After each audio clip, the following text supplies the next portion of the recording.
Bitcoin gives you the ability to capture all your lifetime earnings and put it in your head and then move across borders. So we've never seen that before. It's the first of its kind in that case. Another use case for Bitcoin would be collateral. Bitcoin is perfect and pristine collateral, unlike anything we've ever seen before. But I look at Bitcoin as a little bit more de-risked. So I look at risk a little bit differently. I really, and Bitcoin's conditioned me to do this, but I look at risk more so through counterparty risk. We're so comfortable in the West with taking on so much counterparty risk, and I think Bitcoin's kind of shaken that comfort for me, if that makes sense. Overall, I would say the over-encompassing value prop would be savings technology, long-term savings technology for Bitcoin. How would you define the intrinsic value of Bitcoin? I don't think that there is a such thing as intrinsic value. That's my belief. I don't think anything has inherent value. So an example I like to bring up, say you're stranded in the desert, okay? $1 billion worth of Bitcoin, $1 billion worth of gold, $1 billion worth of oil, no matter what it is. How valuable is that going to be to you in that moment? Probably not too valuable, versus 2 gallons of fresh, cool, clean drinking water. That's going to be worth everything to you, or food. So it really is, I think value is very subjective. It is based on the circumstances and the desires and the needs of the individual. I don't believe in intrinsic value. What I think when people say intrinsic value, I think they're conflating intrinsic and industrial. I think they're conflating those two terms.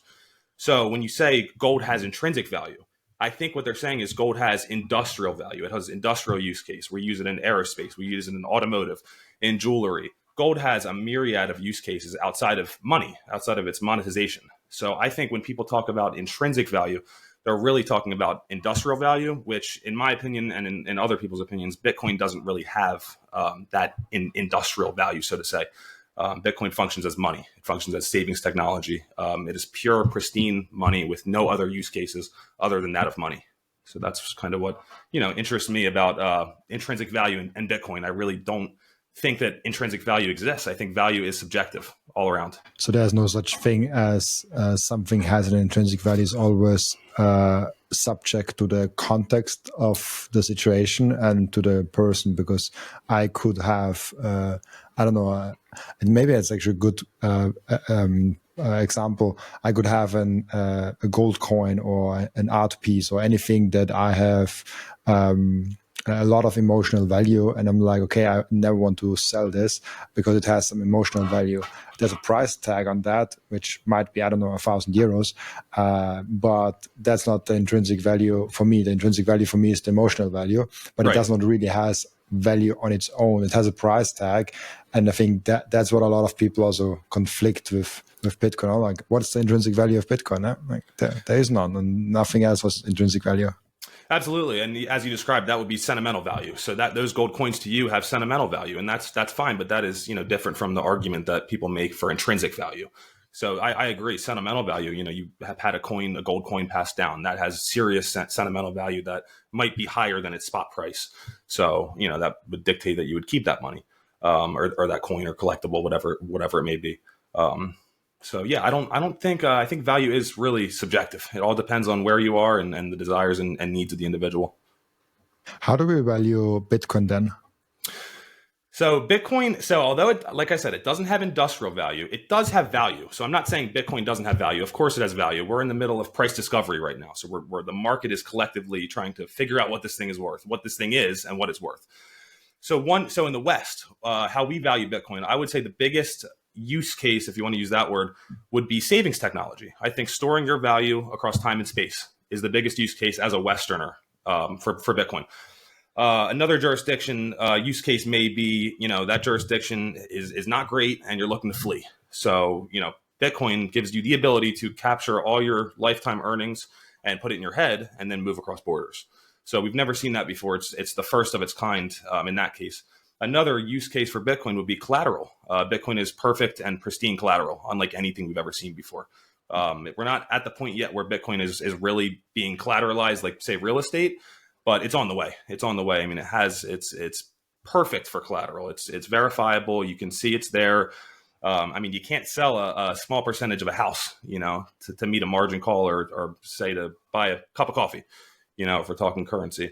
So Bitcoin meets those characteristics. So I think it's really interesting how we all value Bitcoin differently based on where we are and what our needs are.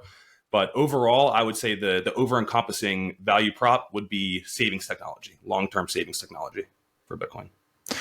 Would be the payment network an industrial value? Good question.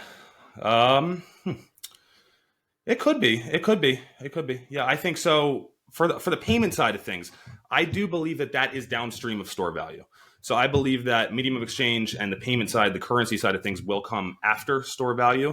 I think Gresham's law would state that good money drives up bad. So if there are gold coins circulating and there's non-monetary metal coins circulating, well, those gold coins will eventually be pulled from circulation as people figure out they're worth more. So I think the same thing with Bitcoin. People are going to eventually want to accept the harder money, the sound money, the Bitcoin, and they're going to be more inclined to spend the weaker currency out. And then over time, eventually, that will drive out all the good money. Eventually, will be driven out, or the bad money rather will be driven out, and then we'll be using Bitcoin. I believe, but I think that's a little bit ways down the line. Super interesting. Yeah, it's also super interesting when we talk to different people about Bitcoin. Everyone describes it in a different sense. The one is like, oh, it's a speculative asset. Oh no, it's my savings vehicle. No, I use it as a currency. So like it's like depends on who you speak to, what Bitcoin actually is. In the end of the day, what is Bitcoin for you? So what is Bitcoin for me? That's a great question. I would say if I break it down, Bitcoin is money. And if we ask what is money, I think money is your human time, energy, and labor tokenized into a market good, essentially. And I think if we break it down, that's what Bitcoin is.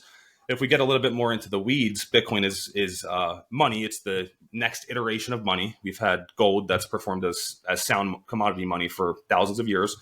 And I believe gold is the digital form of that. So it's the next iteration in sound money is what I believe. And that's the beautiful thing about Bitcoin, like you said, is that you can ask 15, 20, 50, 1,000 different, Bitcoiners that same question, and you'll probably get a different answer every time. So that's the beauty. It really is up to interpretation, a lot of it. And, like I said, value subjective. So you may value Bitcoin differently than I do for different reasons.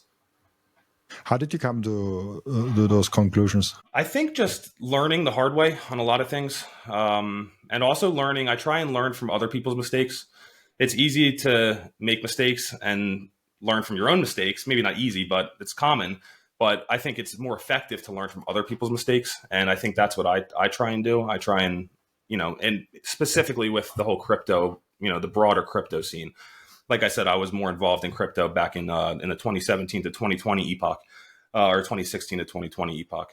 And I think I learned a lot of hard lessons in that time period. And that leads me to another point is that I think it's more difficult, to be honest, to discuss Bitcoin with shitcoiners than it is with no coiners.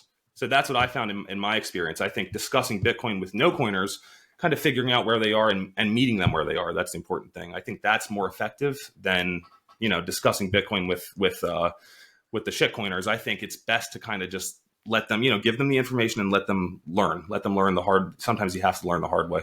So. Yeah, I saw your. I actually have to do that also on my LinkedIn profile. Your pronouns are Bitcoin and only. Yeah, I love that. Thank you. Yeah, got to be a little creative here and there.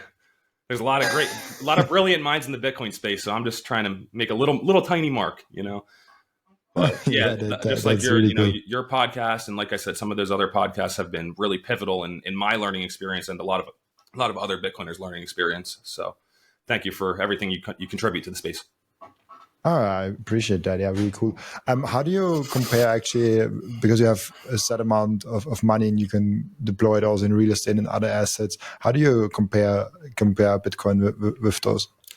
Good question. So I think I look at it like Bitcoin is the opportunity cost. I look at for every purchase, Bitcoin is the opportunity cost. And this kind of ties into time preference a little bit with how I took this from Dr. Seyfdeen Ammous, author of the Bitcoin Standard right behind me. I really learned this from him in that book actually itself. So I think over time, it kind of having Bitcoin, having hard sound money, it lowers your time preference and it really makes you think through your purchases. It really makes you prioritize the future, maybe more so than if you're living your life on a fiat standard where your money's devaluing and you're best to deploy it now. Whether you're buying consumer goods or you're buying assets, you're best to deploy it right now because tomorrow you get less for, out of that with that same dollar or euro, yen, whatever. With Bitcoin, it's the opposite. It's the most performant asset of the past 16 years, of the past 10 years, of the past 5 years. Yeah, I think it'll be the most performant asset of the next 5, 10, 15 years. So that's kind of how I base it. If I think that something will outperform Bitcoin, then I'll invest and take a little bit more risk. But I look at Bitcoin as a little bit more de-risked versus some of that stuff, some of those other asset classes. And how so I look at risk a little bit differently. I really, Bitcoin's conditioned me to do this, but I look at risk more so through counterparty risk, through the lens of counterparty risk versus, volatility risk or whatever else So we're so comfortable in the West with taking on so much counterparty risk. And I think Bitcoin's kind of shaken that comfort for me, if that makes sense. So I'm very hesitant to take too much counterparty risk, even when it comes to self-custody solutions and multi-sig and, collaborative custody. It really, to me, it's all about reducing counterparty risk. So that's kind of how I judge my investment decisions. It's crazy for me that in the traditional financial space, volatility is risk. Like that has nothing to do for me with actual risk.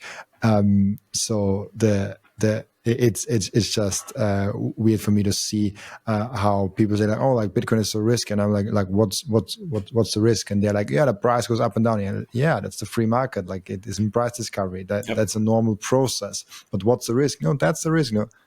That's not a risk. that has nothing to do with actual risk of like, okay, what is the risk of Bitcoin ceasing to exist? What is the risk of you losing your Bitcoin? What is the risk of, I don't know, Bitcoin breaking down or forking or that? Those are things you can talk about. But the price going up and down is not a risk. That's a feature. It's exactly not a bug. It's a feature. I think, as Michael Saylor says, volatility is vitality. So I really take that into my discussions with people. Volatility is the opportunity. That's the thing. It's not, if you're going to wait till this thing's fully monetized, you missed all that opportunity. So the volatility, the up and down, as people don't understand it, as people are learning Bitcoin, understanding the asset, that volatility is going to dampen over time. So I think your best bet is to take advantage of that volatility while you can. It's not going to last forever. Eventually, maybe to you too, Bitcoin is kind of a boring asset. Aside from the volatility, Bitcoin's boring. And I love it that way. It's not too much code. It's sluggish. That's what we want. You have to make trade-offs at the base layer, and security is not a trade-off that Satoshi made. So Bitcoin's sluggish. We get a block every 10 minutes. It maintains a hard cap of 21 million. That's why we love Bitcoin, because it's simple. It's really, really sluggish. It's hard to push changes through. And that's what we want. We don't want a network that is, single node top down, changes can be pushed through like that. We want something that you can park your capital for 100 years and not worry, and not worry like you would with, I don't want to call it Ethereum, but say Ethereum, you've seen their monetary policy change 10, 15 times in a year. So that's the beauty of Bitcoin. One Bitcoin equals one Bitcoin, regardless of fiat price. So. Yeah, you don't want Bitcoin to change all the time. You don't want the network to have an update every second week. Absolutely not. Yeah.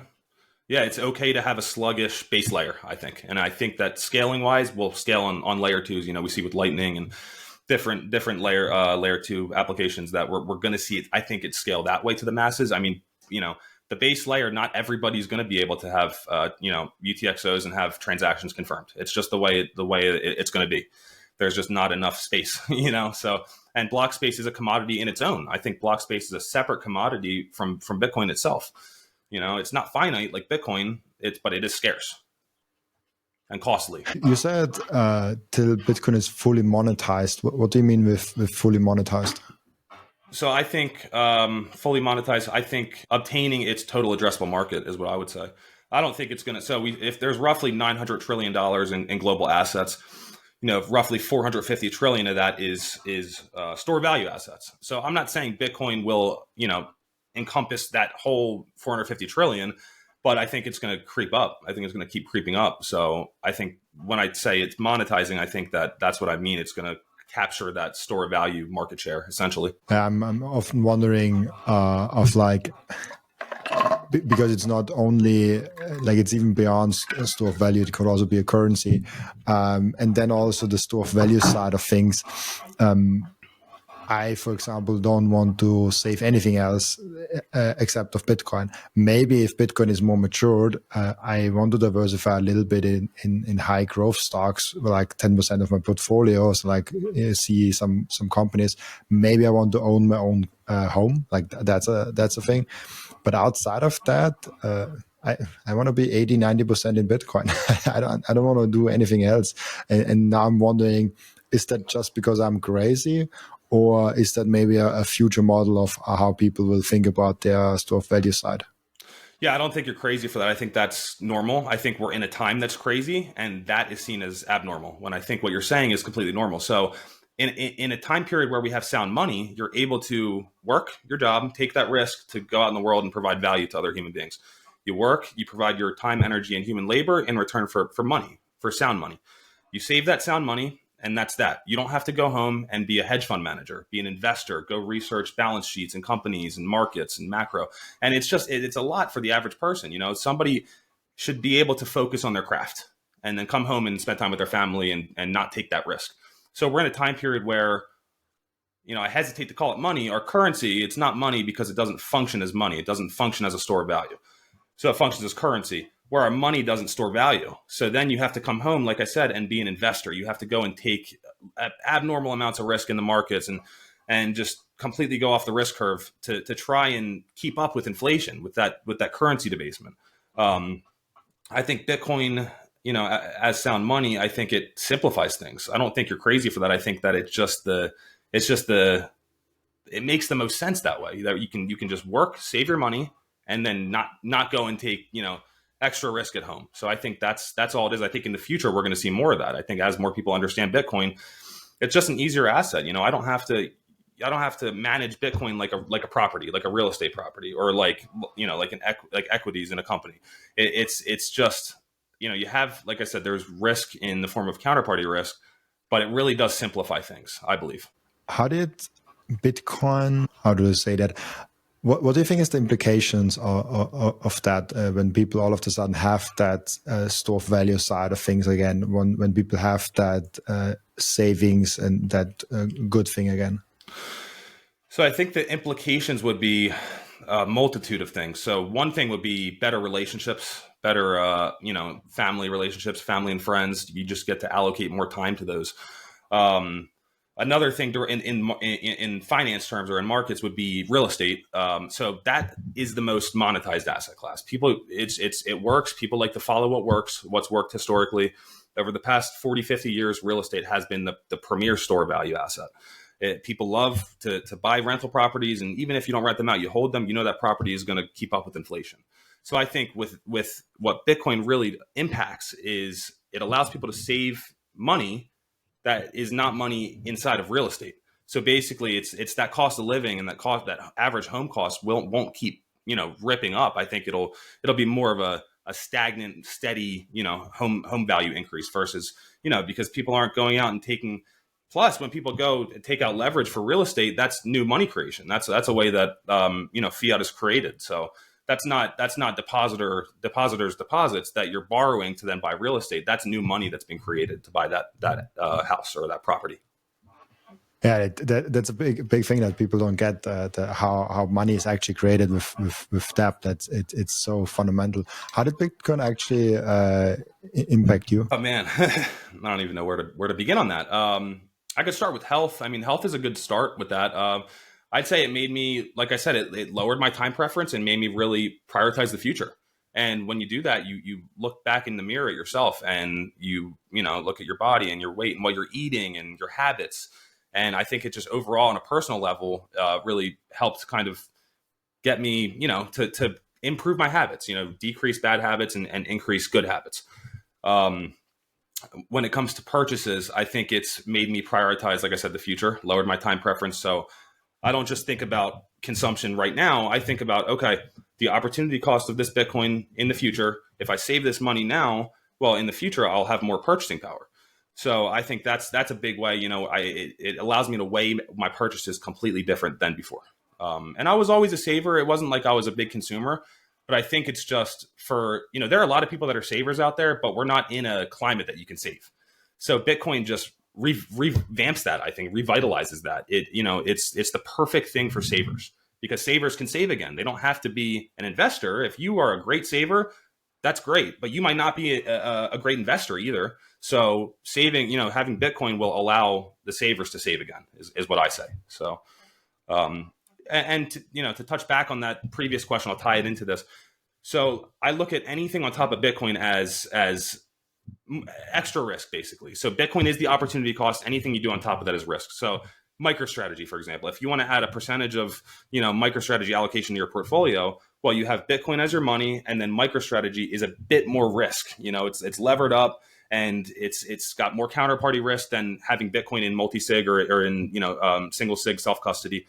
So that's kind of how I look at it, I would say.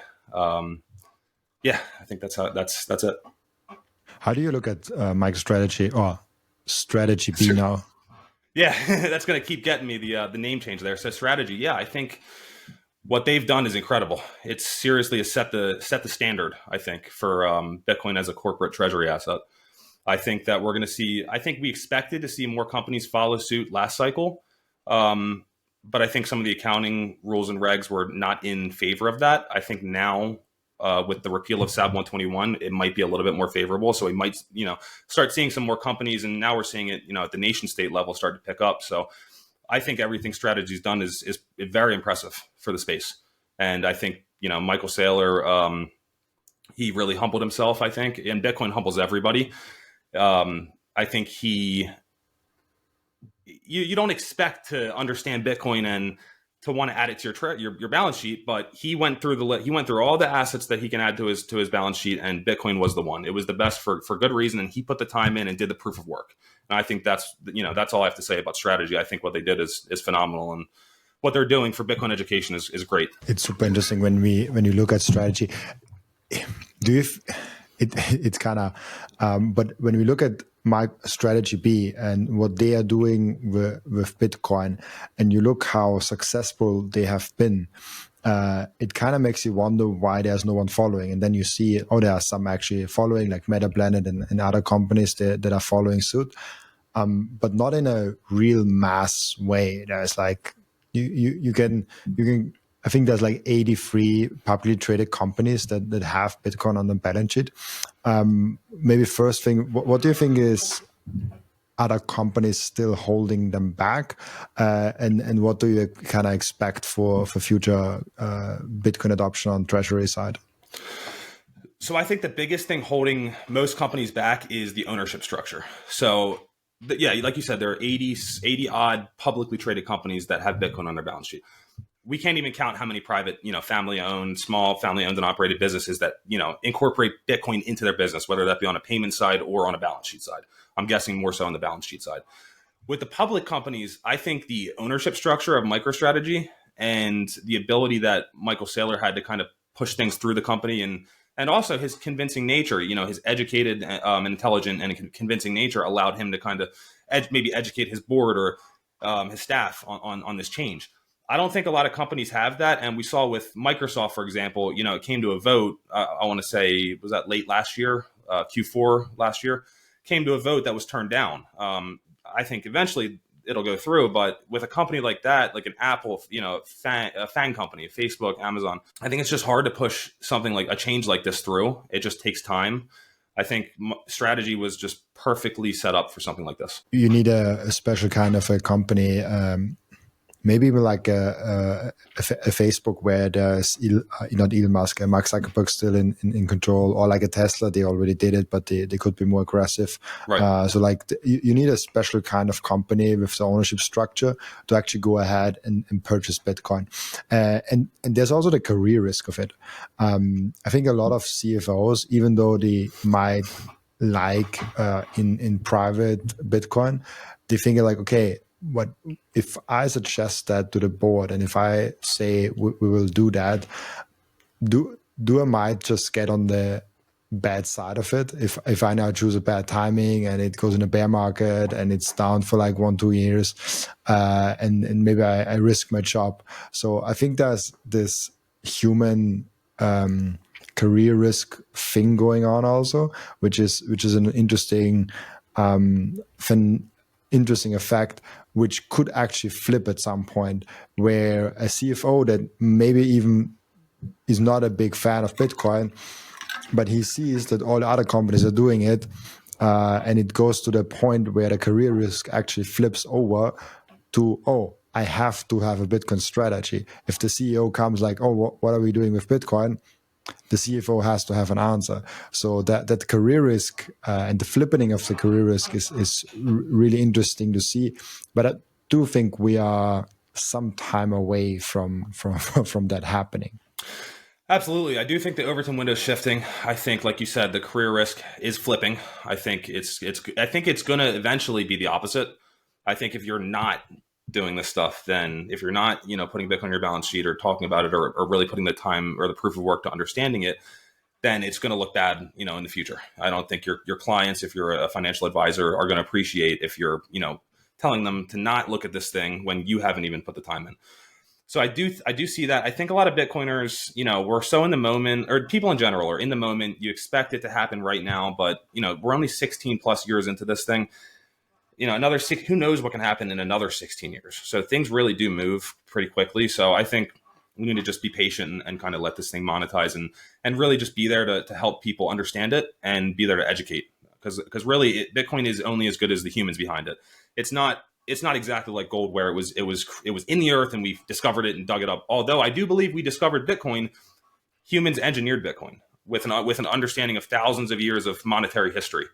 So at the end of the day, it is a human engineered protocol that is only as good as the humans that back, support, and are behind it, essentially. How important are the educators in Bitcoin and those who I mean, that's a self-serving question now from me, but what do you think is the role of people that are orange pilling, and maybe not even going to the extent of people that are having podcasts or anything like that, just people that orange pill their neighborhood, orange pill their family?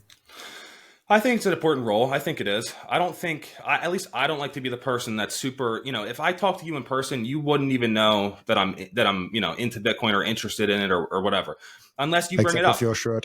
Yeah, exactly. I don't really wear this out. I don't wear this stuff out too much, but yes, exactly. So you wouldn't know unless you bring it up or unless you're a close friend and, we talk about it. I try and not be super in your face about it. It just doesn't really work too well.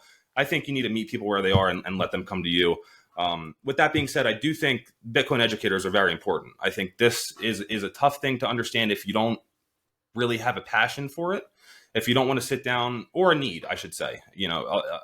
Having a need for Bitcoin does push people into Bitcoin. That's just how money works over time. Having a need for better money will push you into that better form of harder sound money. So I do think it's important to have people in the community that you can fall back on if you have questions, especially when it comes to Bitcoin security. You really want to make sure that you're prioritizing your security setup and you're not messing up on that. You want to spend time and focus and make sure that's hunkered down. Let's take a break for a moment and appreciate the beauty that Coin Vigilante has made with the Bitcoin watches. Those watches are the most amazing, the most elegant way of showing that you are a true Bitcoiner. And Coin Vigilante just dropped a completely new and amazing Genesis edition of their watch collections. You have the date of the first ever mined Bitcoin block in there, and of course also the block height and which epoch we are currently in. I love the level of detail they put in this masterpiece. Make sure to check out those amazing Coin Vigilante timepieces down in the descriptions. I love those watches so much. And now if you have Bitcoin, I really do hope that you don't have it on exchange. But if you do have it on exchange, I have two ways for you to deal with that. The first way is you put it on a hardware wallet. That's the entry for you to get into the self-custody game. I recommend BitBox, Bitcoin only edition, for that. It's a super simple and secure way. And if you check out the link in the description, you even get 5% off if you use the code Robin. And the second way is the Bitcoin Way. The Bitcoin Way is your all-in partner in terms of how to get the most out of your your sovereignty. They will personalize for you a self-custody setup that is perfect for your individual situation. They will show you how you can secure your own devices. Securing your Bitcoin is not enough. You also have to keep all your devices secure. One topic that is overlooked often is the inheritance plan. What happens with your Bitcoin once you are no longer here? Do you have a plan for that in place already? And last but not least, if you're in the jurisdictions where you don't feel safe, it's better to get a plan B. For all that, head over to thebitcoinway.com/Robin to get a 30-minute free call. And just a quick side note, I will be for the first time ever speaking at the Bitcoin Prague event in June. It will be absolutely legendary, and I'm really looking forward to seeing all of you there. You can get your ticket in the link down in the description of Bitcoin Prague, and very important, use code Robin to get 10% off your ticket. I'm really looking forward seeing you there. You said security and not self-custody. Do you see more to self-custody, more to security than just self-custody? I do think there's more to it. I was talking, generally versus self-custody versus keeping it in hot wallets. For example, a lot of people, no coiners that come in with small balances, it's okay to keep in a hot wallet for a little bit, but over time, as you start saving and as that cash balance grows and you have more purchasing power, it's best to move, like you said, move it into self-custody. But when it comes to self-custody, yes, there are better forms, like, for example, multi-sig. You could do a geographically distributed multi-sig setup where, even if somebody did have access to you or your keys, they can't do anything because unless they hop on a plane with you or hop in a train or on a car or in a car or whatever and go to wherever that other set of seed phrases are. So, for example, a 2 of 3 multi-sig setup, you would need 2 of those seed phrases to then sign for a transaction for that Bitcoin to be moved. Versus having one seed with one person or on that site, for example. Yeah, and I like that you threw it in there with a hot wallet, because I'm actually a big fan of using like a blue wallet or and like some sort of hot wallet that is backed up to some metal plate or something like that, as just as a paying thing maybe I'm in a special place because I receive Bitcoin payments and I send Bitcoin payments with my business, but without, like, that's very essential for me. There's never a lot of money on there, but it's great to have self-custody on your phone. It can be backed up to the metal plate.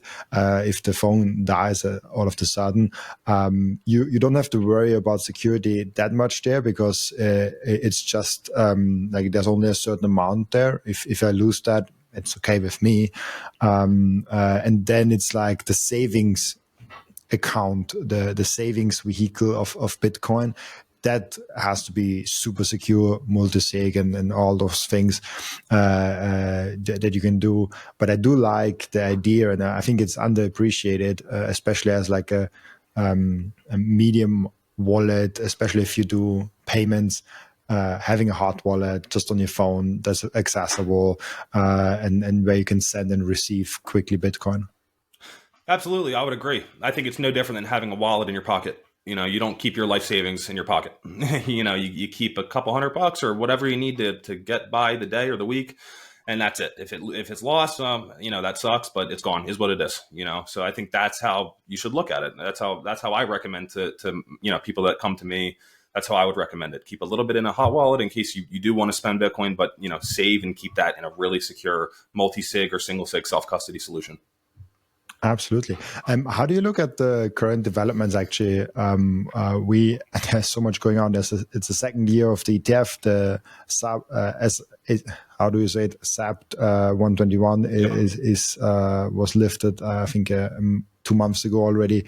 We have the strategic Bitcoin reserve. So it's crazy what's going on today. Yeah, it's been a crazy past, year and a half. Ever since January of last year, when the ETFs were approved, it's been pretty incredible. And then we had the halving, of course, in April of last year. So yeah, the ETFs really set this thing off, I think. I mean, Bitcoin, it did very well before the ETFs, but a lot of Bitcoiners think, they want Wall Street out. They don't want banks involved. They don't want governments involved. But I don't think that's possible. I think it's inevitable that the Bitcoin is for anyone, essentially, is what I'm trying to say. So I think it's inevitable that we would see these individuals and institutions start getting involved and interested in Bitcoin. I think the ETFs really set things off for the institutional adoption, and as you know, it's the most successful ETF launch of all time. The Bitcoin is specifically IBIT, BlackRock's spot Bitcoin ETF. So I think, yeah, it's been a crazy past year. I think it's only going to get crazier, and I think a lot of people expect the halving, for example, or the ETF approvals to be a quick, instant price jump event. But I think they're really long duration supply events is what I'm seeing, supply demand events. We're seeing, long periods of time, over a long course of time, the ETFs continuing to stack Bitcoin and adopt Bitcoin. And same with the halving, it's a long-term effect. You don't see that supply effect instantly.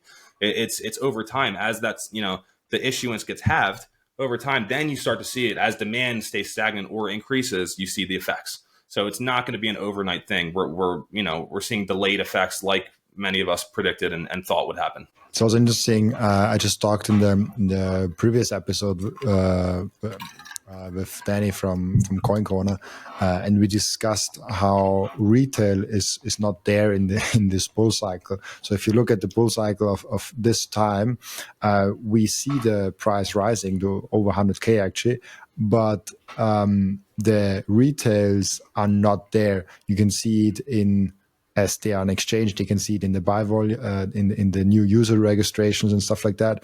But you can also look at Google Trends and see like the word buy Bitcoin, and it's only 9% of what it was 2017, and the price today is actually 3 or 4 times, or maybe even 5 times as high as it was 2017.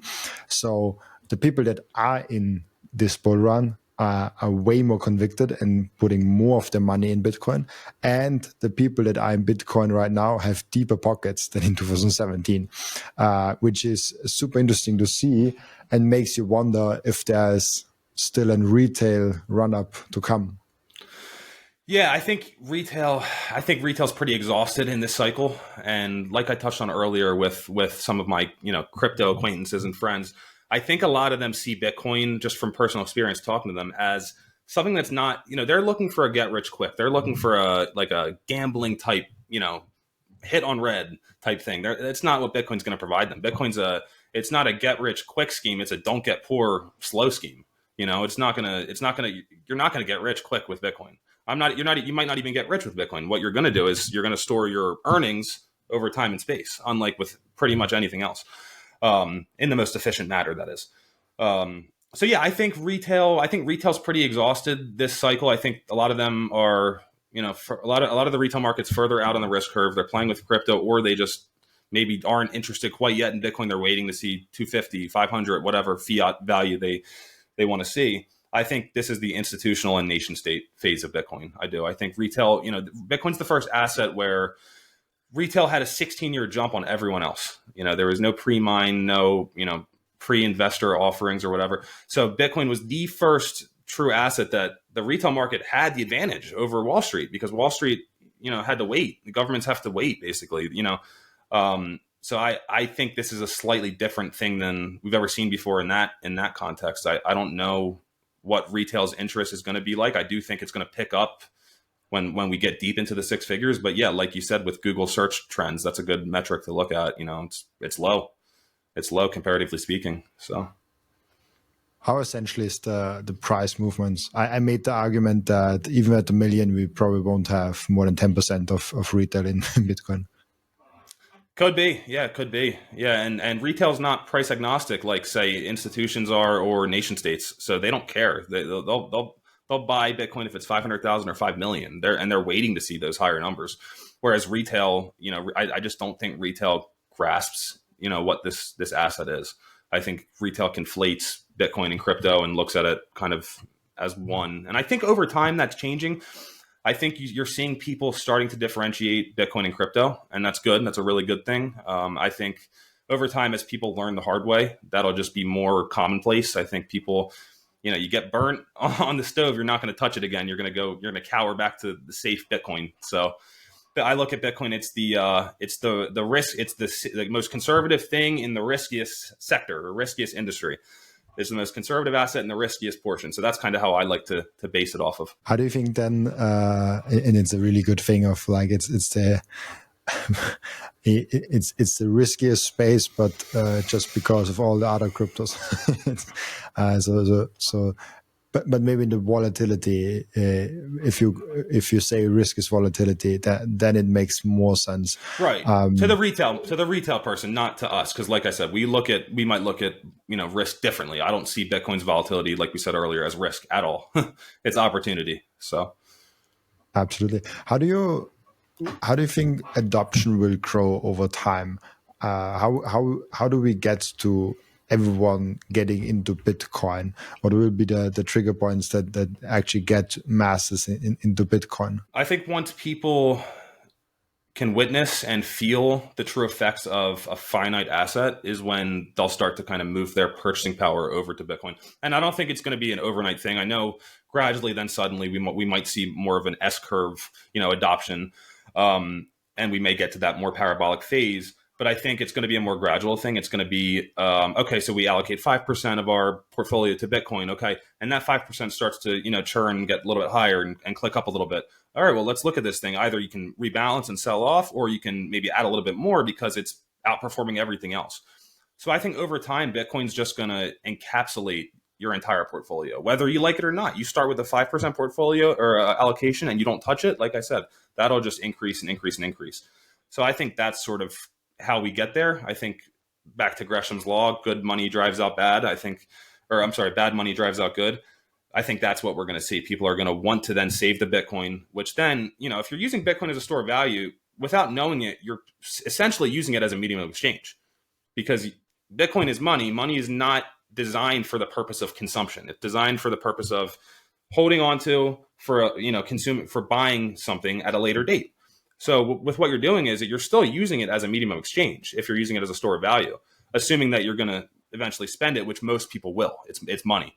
So I think that at the end of that store value phase, someone's going to be using it as a medium of exchange. So it's going to be traded. It's going to be, it's going to go back and forth, just like money, I think. Yeah, it's that game theory of first you buy it because you really want to gamble in it and you really want to just like the price go up. Then you're like, oh, like that's really cool. I can hold it also. And then you actually research it, and the more you research, you're like, oh, that actually makes sense. And then it kind of consumes more and more of your portfolio. And then all of a sudden you're 100% in. And then maybe you start spending a little bit. And then that's how the circular economies get started, where people all of a sudden earn Bitcoin and spend Bitcoin and save in Bitcoin. And this whole thing is really a nice circular economy across the globe. It just takes probably longer than people assume. Absolutely. And like you said, as that percentage increases in your portfolio, people get more interested and they want to go learn. It's like, okay, why is this thing doing this? Why is this outperforming everything? And it makes you want to look into it and read books like The Bitcoin Standard by Safety. So I think we're just going to see more and more of that. More people are understanding Bitcoin every day than not. Every 10 minutes, every time, every block confirmation, there's more staying power. The Lindy effect is building and growing for Bitcoin versus the opposite. So I think we're at a very pivotal, exciting moment in time where we get to witness the monetization of a brand new asset, digital gold, whatever you want to call it, new money, digital money. And I think it's a very fascinating thing to witness. Yeah, it's also the game theory of it, and witnessing the USA and Europe. You're in America, right? Yes. Yep. How is it for you to live in a country where all of a sudden the politicians and the presidents are slowly catching up to Bitcoin? Yeah, it's interesting.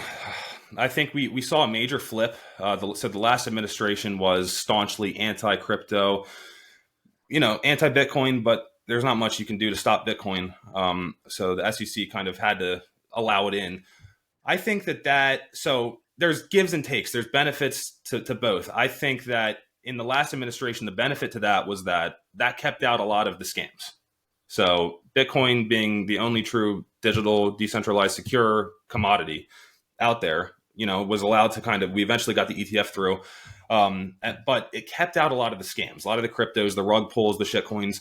What we're seeing now is a much more friendly digital asset administration, but that's allowing some of the scams in. A lot of the meme coins that are coming in, rug pulls. So I think it's a give and take. I think the long term, it's a good thing that we're seeing. It's just in due time. Game theory would state that politicians will eventually flip on it, but like I said, it's a give and take. So with that comes some of the shitcoinery and the gambling and the scams that we really don't like. It's also interesting when we think about the implications of a bull run.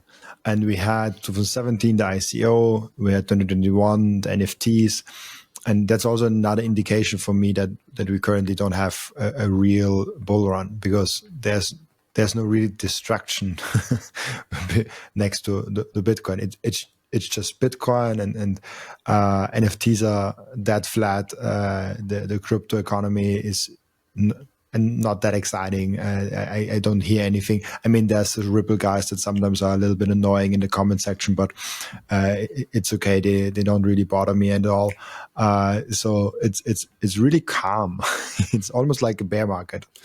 Yeah, it's definitely not the same as the last cycle, perhaps. I do still have some Ripple salespeople and some Chainlink salespeople that are in my I'll call them salespeople because it's essentially what they are. So they're shilling these coins and trying to convince even myself about them. So it's normal, but I think that it's dampening. I think it's dampening for sure, and the the price charts don't help them. It doesn't help their case when their asset of choice is dying against Bitcoin, to put it lightly. So yeah, I'm not saying it's not going to happen again. We're not going to see another epoch of this gambling that's going on. We're still going to most likely see it, but I just think over time, there's more crypto tokens than there are total Bitcoin. So I think that's a pretty, and by over double. So it's a crazy difference between these things, between Bitcoin and crypto. And yeah, I think, like I said, I think we're still going to see it, but I think it's going to be a dwindling effect over time. I just think as they don't have the staying power that Bitcoin has. They didn't make the necessary trade-offs on the base layer. They didn't have an immaculate conception. They're not truly decentralized and secure. They don't have the highest wall of hash rate defending the network. So, there's a multitude of reasons that these things won't last. And, I try and just focus on sound money. So I'm sure there's different use cases for tokenization and NFTs and this and that. I just don't focus on it. There's not enough time in the day. I work a job that's not in Bitcoin. I run a side business that's not in Bitcoin. So I'm very busy outside of the Bitcoin space. This is still sort of a passion project for me. I'd like to work in the space eventually, but I just don't have the time to investigate and study and do all this research for these projects. I'm interested in sound money, and that's it. And Bitcoin is the best sound money that humans have. Why would you like to work in Bitcoin? I'm asking that because maybe I'll give a little bit background, because I'm asking that I see Bitcoiners go through that journey of let's gamble in Bitcoin. Okay, let's adopt Bitcoin in my portfolio. Okay, let's go all in Bitcoin. And they're like, I also want to work in Bitcoin. So they kind of transfer everything, like the financial and their life energy to Bitcoin, as I did myself. And I'm wondering why that is. We don't do that with Tesla. Like there are people, we don't do that with stocks. We're like, let's get into that stock. Let's go all in that stock.